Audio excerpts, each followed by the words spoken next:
जाली लगा दी। तो मीडिया ने चला दिया कि पड़ोसी मुल्क का कब्रिस्तान है। अरे हैदराबाद का कब्रिस्तान है, पड़ोसी मुल्क का नहीं है।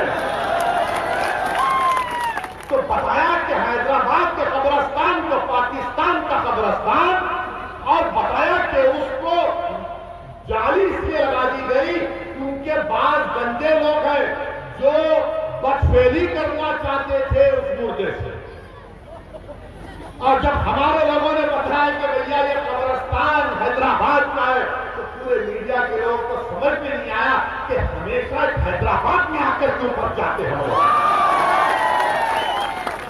क्योंकि सच्चाई बयान कर रहे हैं, सच्चाई को बयान कर रहे हैं। तो हमारे मीडिया के लोगों से हम कहेंगे कि भैया जरा मालूम तो कर लेते कि कब्रिस्तान क्या है। अरे तुम हमारी जिंदगी में, हम जिंदा हैं तो तुम परेशान, अरे कब्र में जाके सो रहे तो क्यों परेशान क्यों हो रहे? कम से कम खबरों को तो छोड़ दो। अब बताओ, ये हमारी वफादारी की निशानी नहीं है तो क्या है?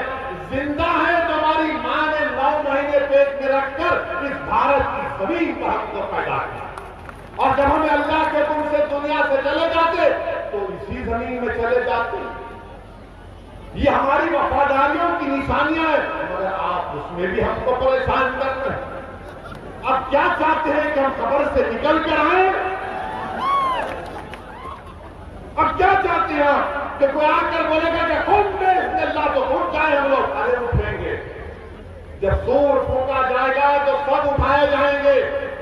एक एक अमाल का जवाब देना पड़ेगा।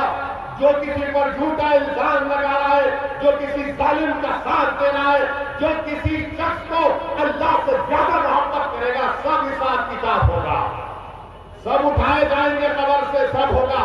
मगर अब तक मीडिया से हम कहेंगे जरा एहतियात से भाई साहब। सरकार है नीतीश कुमार की और तेजस्वी यादव की, जो अखिलेश यादव के रिश्तेदार भी हैं, अखिलेश यादव के रिश्तेदार भी हैं। तो वहां पर नीतीश कुमार की सरकार ने एक आनंद मोहन साहब हैं जिनको कोर्ट ने लाइफ की सजा दी कत्ल के इल्जाम में। उन्होंने दलित आईएएस ऑफिसर की हत्या की तो उनको कोर्ट ने लाइफ की उम्र कैद की सजा दी।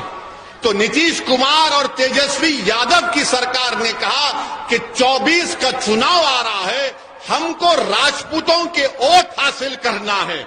इसीलिए जो जेल का मैन्यूल होता है जिसमें लिखा गया कि अगर कोई गवर्नमेंट के सर्वेंट को, अगर कोई कर्मचारी को सरकार की हत्या करेगा तो उसको रिमिशन माफी नहीं मिलेगी, कानून बदल दिया, वो जेल से निकल रहे हैं, निकल गए हैं। एक दलित आईएएस ऑफिसर की बेवा जो हैदराबाद में रहती है वो रो रही थी, कौन उसके हाथ से खड़ा हुआ? असदुद्दीन ओवैसी खड़ा हुआ। ये नहीं देखा कि वो दलित है, ये देखा कि इसके साथ नाइंसाफी हो रही है।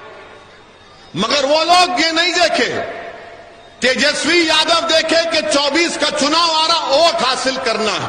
मगर याद रखो, क्योंकि वो जो साहब को छोड़ा गया उनका समुदाय उनके साथ था, उनका पूरी बरादरी उनके साथ थी। तो इनको मालूम था, ये तेजस्वी यादव को और नीतीश कुमार को, कि उस बरादरी का वोट लेना है तो इनको जेल से छोड़ना पड़ेगा, इनको जेल से छोड़ना पड़ेगा।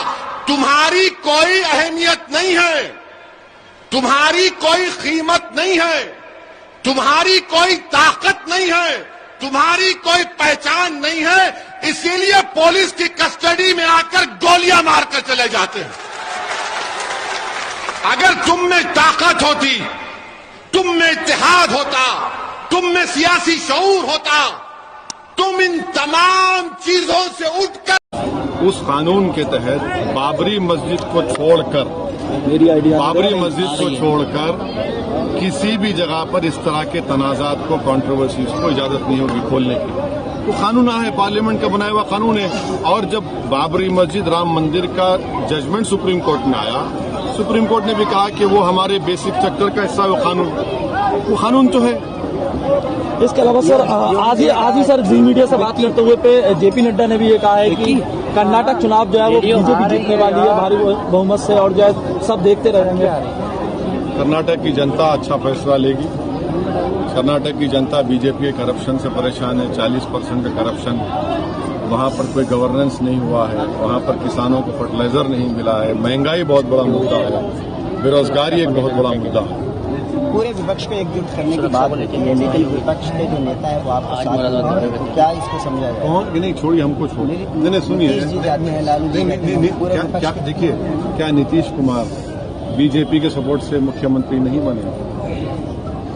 फिर जब छोड़ दिया मोबाइल पीछे असेंबली में, विधानसभा मिट्टी में मिल जाएंगे बीजेपी के साथ, फिर चले गए मोदी जी के पास। 2019 में आपने कहा था कि मोदी जी को प्रधानमंत्री बनाना है, वोट दो।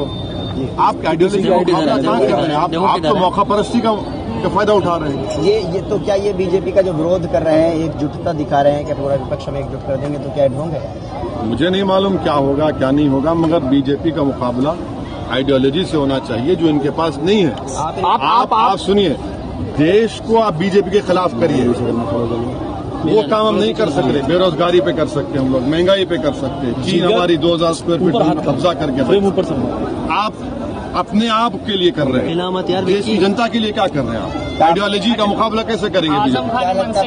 मेरी कनपट्टी पे गोली चलवाना चाह रहे हैं। देखिए, 40-45 साल जिसने राजनीति में गुजारे, उनका ये कहना उनकी एक बेबसी का इजहार है, और वो कोई मामूली बात नहीं कह रहे। 40-45 साल का उनका सियासी सफर रहा, आज देखिए उनको ये बात कहना पड़ रहा है।